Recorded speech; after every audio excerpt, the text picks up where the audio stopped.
Hi friends, మీరు బాగున్నారా? మేము బాగున్నామండి. చూస్తున్నారా నోరూరిపోయే గులాబ్ జామ్ అండి. మనం దివాళీకి చేసుకుంటాం కదా, దివాళీ పండగకి గులాబ్ జాము. దాన్ని తయారు చేసే విధానం ఏంటో, దానికి కావాల్సిన పదార్థాలు ఏంటో వీడియోలోకి వెళ్ళి చూద్దాం. ఇదిగోండి, మనం గులాబ్ జామ్ చేసుకోబోతున్నాం కదా. గులాబ్ జామ్ పిండి అండి, మీరు ఏ కంపెనీ పిండి అయినా తీసుకోవచ్చు.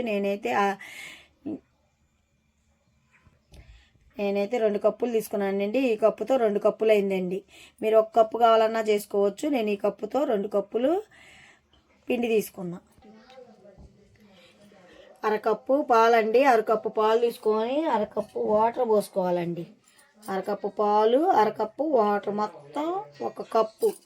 కొలత లెక్క చెబుతున్నానండి. కొత్తగా నేర్చుకునే వాళ్ళకి కూడా చాలా బాగా ఈ గులాబ్ జామ్ అనేది స్మూత్గా మెత్తగా ఇరగకుండా నీట్గా వస్తాయి. ఇట్లాగా పిండిని బాగా కలుపుకోవాలండి. మెత్తగా పిండి మొత్తం పొడి లేకుండా, మరీ మెత్తగా కలుపుకోకూడదు, మరీ గట్టి కలుపుకోకుండా మోయినం కలుపుకోవాలి. కొంచెం కొంచెం చేతిలో పోసుకొని వాటర్ కలుపుకోవాలి. మెత్తగా కలుపుకోవాలి. చూసారా, చేతికి కూడా అంటకుండా మనకి ఇదిగో ఇట్లా గిన్నెకు కూడా ఏమి లేకుండా ఇట్లా మెత్తగా బాగా కలుపుకోవాలండి. ఇట్లా స్మూత్గా ఉండాలి. ఇట్లా అంటే ఇట్లా స్మూత్గా ఉండాలి పిండి.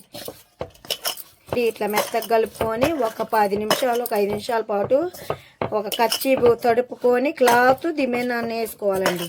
క్లాత్ కప్పి ఒక 10 నిమిషాల పాటు ఉంచుకుందాము.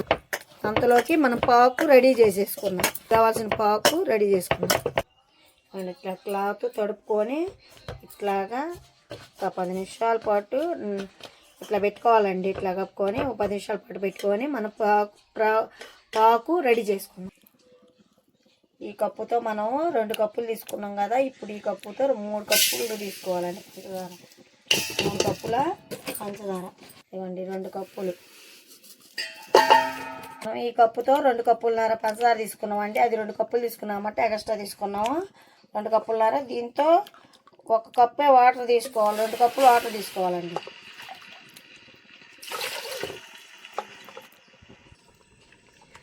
చూడండి, 3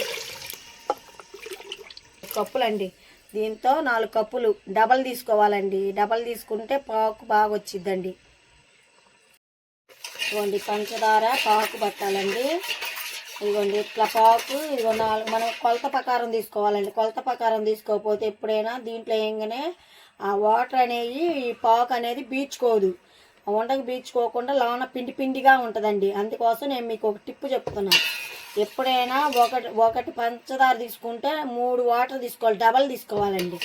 డబల్ తీసుకుంటే కరెక్ట్గా పంచదార కూడా మరి తీగ పాకం రాకూడదు, మరీ పల్లసాగా ఉండకూడదు. మోయినంగా ఉంటే మనం ఉండనేది దాంట్లోకి వేయంగానే మెత్తగా బీడ్చుకొని తింటే నోట్లోకి జారిపోయేటట్టు ఉంటుందండి. అందుకోసం మీకు టిప్పు చెప్తాను. పిండి 10 నిమిషాలు అయిపోయింది కదా. చూస్తాండి. ఇట్లా చూసారా, ఇట్లా అంటే మన చేతికి కూడా అంటకుండా ఇట్లా స్మూత్గా ఉందండి పిండి. ఇప్పుడు మనకు ఒక్క టైపులోనే బాల్స్ రావాలనుకున్నారనుకోండి, చిన్న చిన్న ఇలా ఇలా ఇలా అనుకోండి. ఇక్కడ క్రాక్ వచ్చినా పిండి బాగలేనట్టు. ఇది ఒక చూసారా, ఎక్కడ మనకు క్రాక్ రాకుండా ఉంది. ఇట్లా అనుకోవాలి. మనకు ఒకే సైజు కావాలంటే ఒక చిన్న స్పూన్ ఉంటుంది అంటే చిన్న గెంట ఉంటుంది, గొంత గెంట. ఆ గెంట పెట్టి తీసుకుంటే ఒకేసారి వస్తాయండి బాల్స్ అనేవి. ఇదిగోండి చూసారా, నాకు ఒకేసారి కాకుండా అన్నీ ఎట్లా అంటే అట్లా కాదండి, మరి అన్నీ ఒకేలాగా నీకు చూసారా. సరే, ఇట్లా బాల్స్ చేసుకోవాలండి. ఇట్లా చిన్న చిన్న ముద్దలుగా చేసుకోవాలి. చిన్న చిన్న బాల్స్ అన్నమాట. ఇలా అన్నీ ఒకే సైజు రావాలంటే చిన్న స్పూన్ తీసుకొని దాంతో కొలత లెక్క తీసుకుంటే ఒకే సైజు వస్తాయండి. చూసారా, ఇట్లా క్రాక్ రాకుండా ఎక్కడ ఇట్లా నున్నగా ఉండాలండి. ఇట్లా ఉంటే ఇందాక నేను చెప్పిన టిప్పు పాటిస్తే ఇట్లాగే నీట్గా వస్తాయండి. ఇలా వస్తాయి కదా. ఈ పక్కన పెట్టేసుకొని పాకు ఎంతవరకు వచ్చిందో చూద్దాం. ఇదిగోండి, పాకు అయిపోయిందండి. ఇట్లా ఆరెంజ్ కలర్లో వచ్చేసిందండి పాకు. ఇదిగో చూసారా, కలర్ చేంజ్ అయింది. ఇలా కలర్ చేంజ్ అయిందంటే మనకు పాకు వచ్చేసినట్టు. కరెక్ట్గా పంచదార కూడా ఇది ఇలా ఉండాలండి. ఇలా ఉంటే మనకు వచ్చేసినట్టు. ఇప్పుడు దించేసుకుందాం మనం అండి. ఒక్కొక్క బాల్ తీసుకొని ఆయిల్ పెట్టుకున్నాం కండి. పొయ్యి మీద ఆయిల్ పెట్టుకున్నాక ఆయిల్ బాగా వేడెక్కిందండి. సిమ్ములో పెట్టుకొని ఒక్కొక్క బాల్ వేసుకోవాలండి.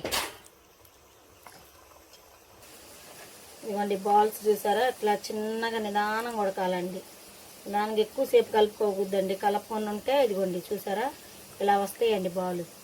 ఇట్లా ఇట్లా ఎర్రగా వేగాలన్నమాట, మన గోల్డెన్ కలర్లో వేగాలి. తీసేసుకోవాలండి. ఇదిగోండి తీసేసుకున్నాయన్నీ ఎడనేయండి. ఇలా ఇలా మనకి అన్నీ అయిపోవాలి. ఇలా చూసారా ఇట్లా ముద్దలు అయిపోయినాయండి. ఇట్లా చల్లారిపోవాలి. ఇట్లాగా నీట్గా ఇట్లా ఉండాలండి. ఇట్లా ఉన్నాయి కదా. ఇప్పుడు ఇవన్నీ చల్లార్చుకొని ఇదిగోండి పక్కన పాకు పట్టుకున్నాం కదా, ఈ పాకు పట్టుకున్నాం కదా, ఈ పాకులోకి ఇవన్నీ వేసేసుకోవాలి. వేసుకొని ఒక్క 10 నిమిషాల పాటు మనం కలపకుండా ఇట్లా మూత పెట్టేసుకొని చల్లార్చుకొని సర్వీస్ చేసుకొని తింటమేనండి. చల్లార్చుకొని సర్వీస్ చేసుకొని తింటమే. ఇంక అయిపోయిందండి గులాబ్ జాము మనకు అయిపోయిందండి. Bye friends.